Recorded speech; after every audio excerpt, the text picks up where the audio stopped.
Assalamu alaikum, fellow Gambians. I'm saying assalam to all of you. Once again, my heartfelt condolences to the Jawara family on this occasion of commemorating Sadaw's 1 year since he left us, sadly. It is an inevitable end to all of us. We can continue to pray for him, that the Almighty Allah will continue to bless him and to forgive him and to bless his family and to bless his legacy. And then we continue to pray for him. Allahumma ameen.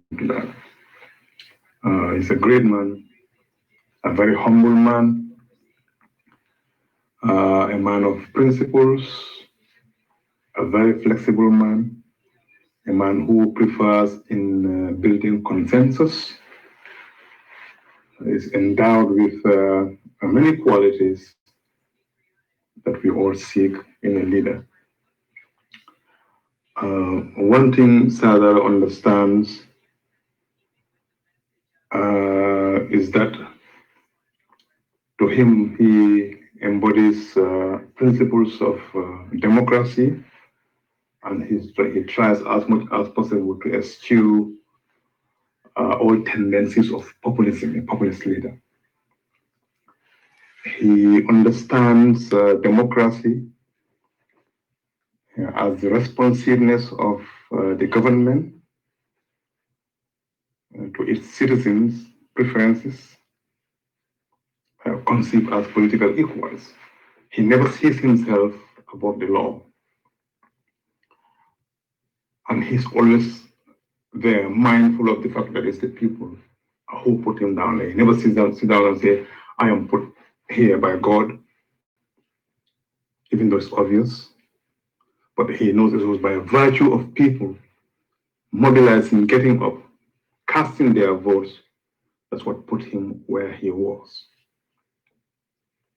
And he understands that democratic process, it amalgamates those preferences of the people through the institutions and processes and rules that secure the regularity of political participation, the respect for rights, and the continuation of the democratic process going forward.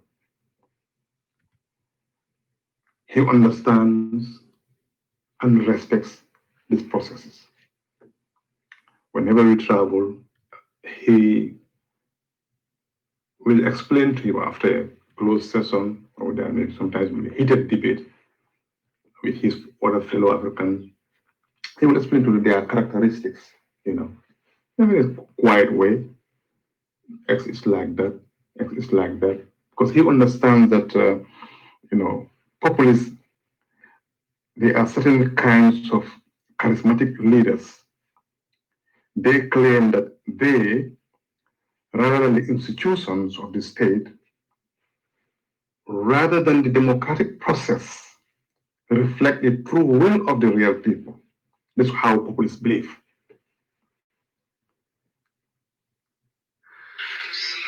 And they tend to be anti-elitists, anti-educationists, anti-institutionalists, and it's very natives. So he understands that populist demagogue says, I don't care what the lawyer says, I don't care what the politician says, I don't care what the journalist says. A populist leader sees the people and all these institutions rather as the enemies to the people. They claim to know what the people actually want. They don't even care about the democratic process that put them there, about the election. No. This is how populist leaders think. They think that they embody There are people, and there are people who look like them and who talk like them. This is one thing that Sauda tries very much to portray himself to the public. He is a kind of a heavy burden of responsibility he's always aware of. And he carries this in his private life, in his office, and in his dealings with other head of states. He's always mindful. Even to spend something, even to buy socks, he will always ask the chief of protocol nicely, do you think I can buy this? Do you think I can have this? And he's the president. He can say, just, I want to buy this car. Just take the money. The interest is there for you. No. He will always ask for permission. Even my humble self, I'm down there doing my duty. He wants to go and play golf, he will ask for permission. As if he's asked me, I'm going to say no. He will say, do you think we can go and play golf today? That's how humble he is. And yet he is very, very principled. He can be very, very harsh when you overstep the line. He has his family, they will tell you. He is very, very tough inside. Any government officer for that matter, you do something wrong, then you see the other side of him in the office. He doesn't compromise on that. To call you within 5 minutes and tell you to resign now, that's just like drinking water to him. But by then he would have investigated and got to the bottom of it and have heard your side of it and make his decision when he calls you and you know it's final. You're gone. But he is somebody who will listen. He doesn't react with anger.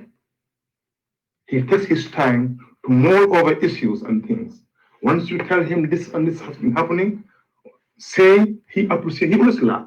You will never see a reaction on his face or hitting the table or just going to temper tantrums. No, that's not sad out. He will take his time. He will think it over until the following day or 2 days or 3 days later and call the person. By then he's gathered all the facts and will pass his judgment on to you. It's a responsibility that he carries. And he is always proud of Gambia. Sometimes we travel, we go to Hong Kong, for example. He orders he likes cream caramel, he calls it caramel cream. And we ordered it, and it wasn't in the what was the Excelsior hotel. And he says, Lamin, even our Kairaba hotel is more advanced than this hotel. And it is the whole Hong Kong, trying to make Hong Kong as grand as it is. They cannot even produce cream caramel. It was caramel cream. But go to our Kairaba hotel. They're beautiful. We have this. We go to a country like Nigeria.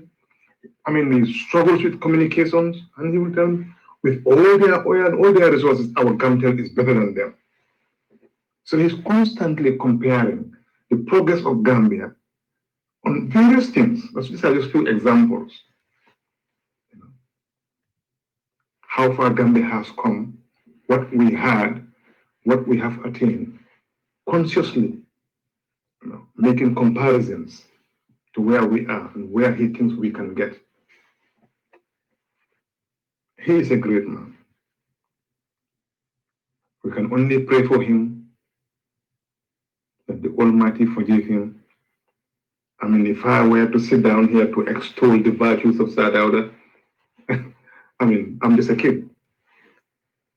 In terms of the longevity of my service with him, there are people who can claim more from whom he started from scratch, where he took the Gambia from, and up to the point where he was unceremoniously removed from power.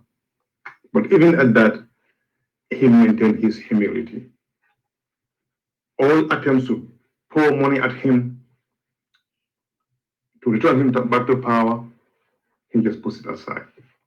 He will tell me, Lamin, do you know what is a sovereign loan? You will pay, your son will pay, your grandchildren will pay. The country will never finish paying that loan. It's not worth it. I have done what I could for the country. I had wanted to leave. This has happened. It's the will of God, and that's it. He's done with it. Sada I know is a very funny person, and he can make you laugh. You find him interacting with his grandchildren or with the stewards. You won't think he's even a president. You will have argument with them on principles, trying to convince them to stop smoking, and they try to tell him to stop golfing. You tell them, but this is your health, and this is my health. But all the same, that's the mark of the person. And he respected the elders. He gave everybody elders. I don't think anybody can claim to be a friend to Sada to the extent that you can come and say, I bribe him, or I want this project for him. No. He will always want to go to the right ministry, never to him direct. Even if you come direct, you end up going back to that particular ministry responsible. You know, whatever he attained, he always gives credit to the entire government. He will never say, I did this alone. And he will never claim perfection. He always say, whatever I did it with my government. Whatever I achieved with my government. And yet he will claim mistakes alone personally. He will say it was my responsibility. I took my eye off the ball as far as the security is concerned because I trusted people and entrusted that responsibility to them. It's my fault. He never shirks from that responsibility. You know, this is the Sadauda I know. Let's continue to pray for him and to his family in particular, because anyway, I think I will stop here. I don't want this thing to be too long. I wish I could, but then since it's a program where everybody probably will be giving their bits and pieces, you have your OJs and Sarajangas and Dividavos. I mean, they are more equipped to talk in terms of policy, because as far as I'm concerned, I was only a professional service person. And I had my friends throughout my serving with him. Some were NCP, some were DOI. And when they come, I give them invitation and I will tell him, this is NCP, this is DOI. Oh, is that so? And he will laugh. He never sees these people as enemies. Never ever sees anybody that you have a divergent deal with him as an enemy. Never. Yeah. So that's the mark of the person.